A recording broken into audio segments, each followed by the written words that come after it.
Parisa and my channel is called Parisa Flowers. I am so happy to be bringing you this video all about spring flowers that you can use for your spring flower arrangements. This video is aimed at florists, but specifically beginner florists, people who perhaps don't have as much experience in floristry and want to have a sort of guide for inspiration, and I feel like this playlist is the perfect guide for people who would like that. Yes, it's very exciting. We are entering a new season and therefore I wanted to create this video. The lighting is very interesting right now. I'm sort of half in the sun, half out, but I have managed to be able to film this just before it gets slightly darker. But I kind of like the atmosphere that the lighting is creating, so I hope that you don't mind that there is a strip of light in the background and like on the side of my hair. As this video is part of a playlist, make sure that for each season you do come back to the playlist so that it can provide you with the inspiration and a reminder of the flowers that you can use for your flower arrangements. Before I do get started with the video, do make sure to subscribe to my channel.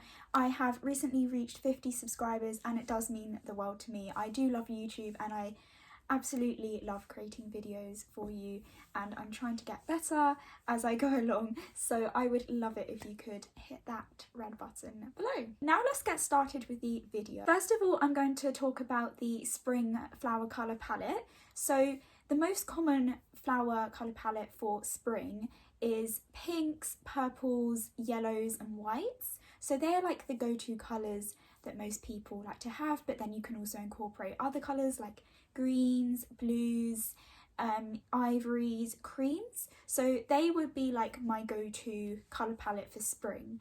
Of course it is all about personal preference, however I think they are like the, you know, the spring colours, pastel-y, light, natural. That is what most people like to go for spring. I'm first going to talk about yellow spring flowers. So yellow spring flowers are what most people think of when it comes to spring, because it usually reminds people of daffodils, and yellow flowers really do bring a splash of bright colour into your home or into your garden, and they really just do give people such joy and happiness.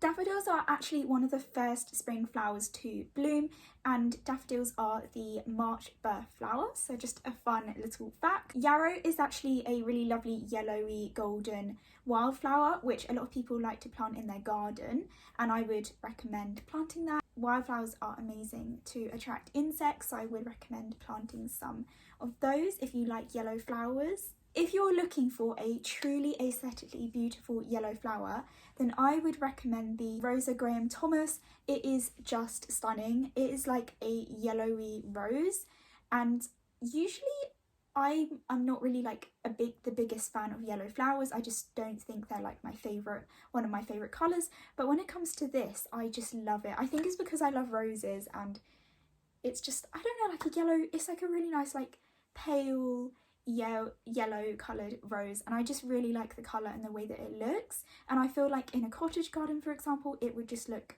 incredible. The Rosa Thomas has like a buttery textured feel to it, so if you like that then you would love this flower. Alternatively, you might like the Rosa Crown Princess Margaret, and that again is another yellow rose flower. If you have a rose garden or would like to have a rose garden, then I would recommend getting the Japanese marigold bush, and this is essentially just like a big rose tree with yellow blooms, and it is just stunning. It really is. This would look really good amongst green foliage. I personally love yellow contrasted with green. So next I'm going to talk about white flowers, and white flowers are a sort of spring go-to flower because of the pure natural backdrop that it provides. Spring is known for new beginnings, and that's why white is just the perfect blank canvas to like kind of start that, you know. Often when it comes to white flowers for spring, people think about the daisy representing health with its delicate pointed white petals and its yellow centre. If you like to have flowers that grow in pots, you could combine like the daisies with the nemesia, and you could even put that along borders. There's just so much choice when it comes to white flowers, and what you can create with your borders and pots. There's also other really lovely white flowers that you could use, like anemones, hydrangeas. There are so many different flowering shrubs and trees for white flowers. One of my favourite white shrubs is the Japanese mock orange shrub, and this has really creamy looking white flowers. If you are looking to attract lots of insects such as bees with your white flowers, then I would go for the snowy mespalus.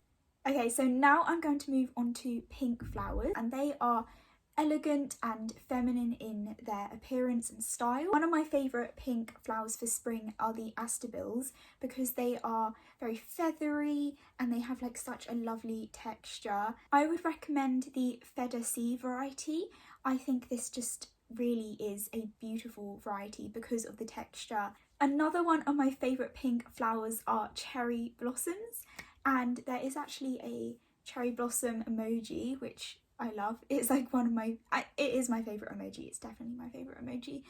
A lot of people tend to plant cherry blossom trees. They're actually quite popular.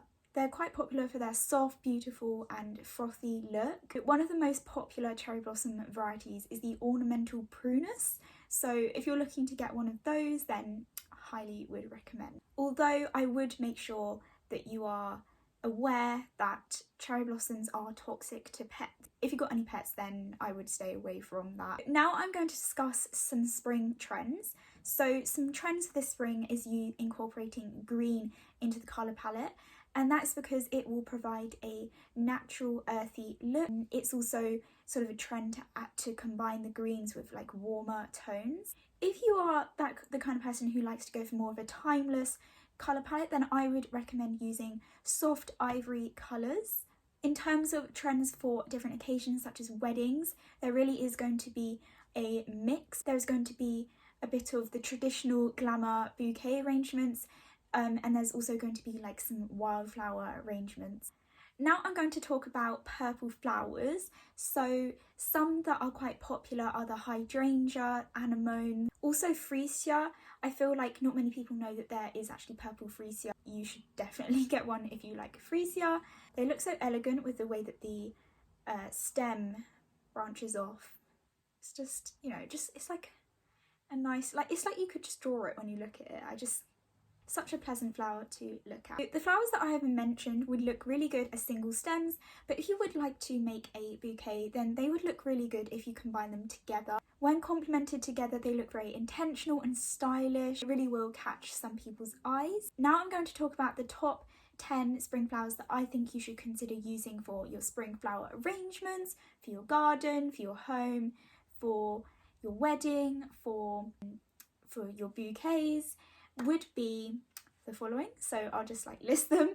So the first one is of course the rose, because even though, you know, the rose could be used in any season, the rose is timeless. It fits every season and it is the most popular flower in the world. They are always a on-trend option, so I would recommend for spring going for a cherry toned rose, but you can also go for pink roses, like baby pink roses. I would also recommend those for spring. You know, you've got yellow roses. There are just so many different colours of roses. You really can just select your favourite colours when it comes to roses, and you know, you can get creative. The second flower that I'm going to talk about is the primrose, and this is actually one of the most well-loved spring flowers in England. I'm not really surprised because it is just gorgeous. It's not too hard to actually plant and maintain. A lot of people like to have them in pots. They're great for having windowsills. You can have them in your kitchen, in your conservatory, in your room. You can have them indoors, outdoors. You can plant them in beds. There is so much you can do with them. Really lovely, intricate detail about them. Of course, they come in lots of spring colours. For example, pinks, purples, yellows. They also have fresh green leaves. So the third spring flower that I would recommend using for your flower arrangements is the snowdrop. I'd say the snowdrop is a good flower for winter and spring, but I feel like it really is a good white flower specifically to use. It does give that pure look. It just adds such a lovely quality to flower bouquets in the spring. I'm going to talk about the fourth flower, and that is the crocus. and these look lovely next to daffodils. And you can plant them in like small beds, for example, like a circle. You could have like a tree in the middle. They come in the spring colours of purple and white. Queen bumblebees actually love crocuses, so if you like bees and you want to attract them into your space, then I would recommend planting some crocuses. The fifth spring flower that I recommend for your spring flower arrangements is the daffodil. It's just the representation of spring, so I feel like it's sort of like a must-have in your spring flower arrangements. They're so cheerful, and I feel like not many people know that daffodils actually come in a lovely salmon pink colour, and I've never personally got these myself, however I would love to. They are just gorgeous. And then there are also white daffodils, so you know, check those varieties out, see if you like them, and let me know what you think. So there are different daffodil varieties. There are the tall ones, which are, I feel like, more commonly grown in the UK, and then there's also the tete varieties, which are like the really small ones. So the sixth spring flower is the hyacinth, and these flowers are traditionally used in the Persian New Year celebration to mark the beginning of the new year and spring, and that's called Nowruz. Hyacinths are lovely, soft flowers. They have little like stripes. So for example, they come in pinks, blues, whites. You can see dark stripes along the petals, and it's just gorgeous. And I just love like the soft kind of look that they provide, and the way that they look in pots is my favourite way to kind of look at hyacinths, and the way that I think they look most beautifully arranged. So I would recommend, if you are going to plant hyacinths in pots, putting them on windowsills or just in your window when it comes to spring. You know, it's really just going to put a smile on people's faces and your face, so I would recommend that. And the seventh spring flower to incorporate into your arrangements would be the tulip, and the tulip is one of the most loved flowers in the world. Upon doing research, it is in the top 10 of most favourite flowers in the whole world by everyone. And you know, it's not a surprise why. The petals are just so beautiful. They're kind of like roses and peonies, but the petals are just a bit more prominent. There's a bit less of them. And then you've got, of course, the lovely anthers that come out, and the shades and the tones that come with tulips are just so varied across all of the different varieties. My favourite tulip varieties are the frilled tulip varieties, and that's just because I like the soft, sort of frilly, romantic kind of flower looks. They are the flowers that I like. Of course, I feel like a lot of people, just when they think of tulips, they think of this variety. I don't actually know the name of it, but I feel like this is the one that most people kind of see. Really do research and have a look at different tulip varieties, because there's a lot more than you think that there are. I would say it's 100% worth it to plant tulips in your pots, in your garden beds, because when it comes to spring, it really will make a big positive difference, make you feel very cheerful.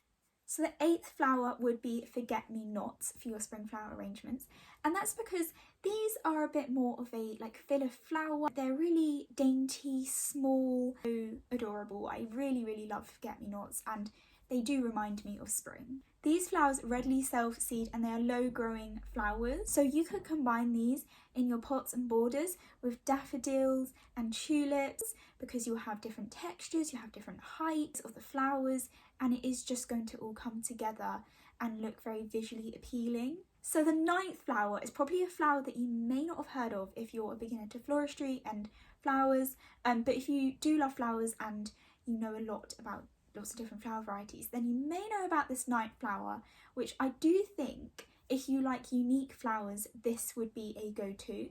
So this ninth flower is called the Snake's Head Fritillary, has a unique checkerboard pattern on it. The colours that you can get this in is deep purples and pinks. My favourite hellebore variety is the hellebore foetidus, and that is because it has got lots of drooping stems with bunches of hellebore that all come together. So that concludes this video. I hope you did enjoy it. It has been a little bit of a long one. I really enjoyed making this video and doing the research for it.